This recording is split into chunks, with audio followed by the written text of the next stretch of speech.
All right, so here we are. I got you guys to the record deal part. So that was, a lot of fun just to even get there. A lot of, I'm missing so many little pieces of the puzzle, but maybe those will come up at some other time. So we got the deal with Island. We had this cool career. It went on as far as we could take it, and like all good things, they come to an end. We lose our deal with Island, but we still have this great, support system in place with guys like Matt, and we get to still play all these cool shows around the Bay Area, and, we end up releasing our own stuff and kind of get tossed into this weird lore of East Bay funk, and just with our connections to heavy metal music as well as being our own thing, it always surprised me, or I mean, I shouldn't even be surprised.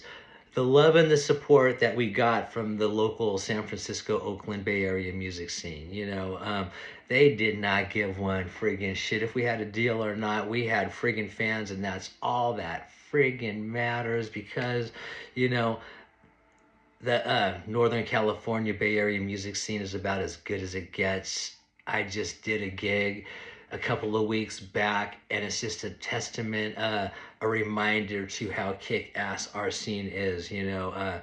Local bands never die. We just keep rocking. After all of that, we ended up doing an anthology, which was spearheaded by Damian Gallegos from Chubbs back then, even doing Chubbs way back then, so just so super rad, super cool, just keeping the Fungo dream alive.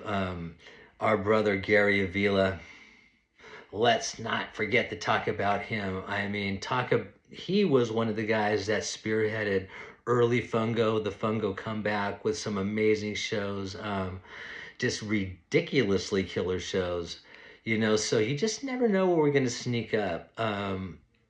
And just being affiliated with that whole scene, a Fungo will pop up here, there, everywhere. And even today, Damien and I doing what we're doing. I got my own projects.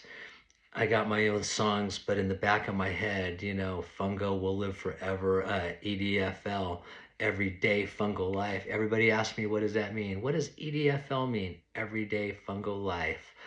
And if we all cross our fingers and just, what even kept Fungo alive was, Jeff, our drummer, branching off into these kick-ass bands, and he was playing with Merv, who we talked about, Brian Keogh, at the beginning of our story, and,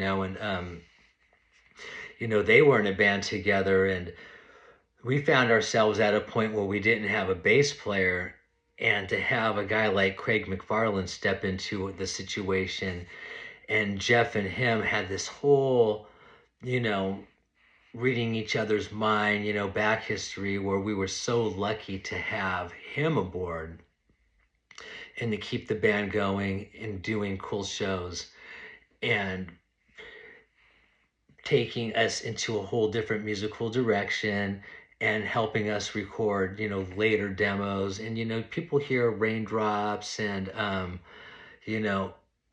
like Disco Pants, Live 105 Again. And those are all songs that we wrote with Craig in the band. And, god dang, we were so lucky to have so many different people and so many different participants in the local Bay Area music scene to be a part of it. From guys like Dave, Matt, our old bass player Kevin, we were truly blessed to have so many different people come through the Fungo family. And still to this very day, you never know who's going to come through next.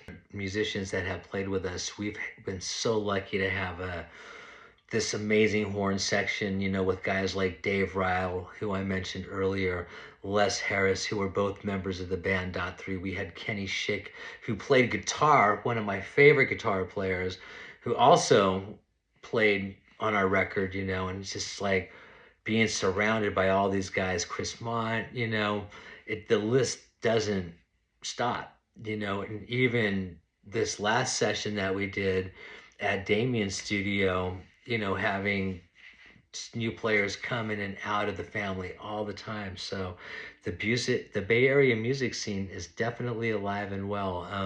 It's not going anywhere. And just because, you know, things change, technology comes and goes, venues come and go, you know, the people stay, the people are here to rock, the people are there to listen. We have such a good thing going on here in Northern California. We are truly blessed. If you see a gig coming up in your neighborhood, you know, at a place like Toots or Vinny's, you know, you might want to go check it out because you never know who's going to be there.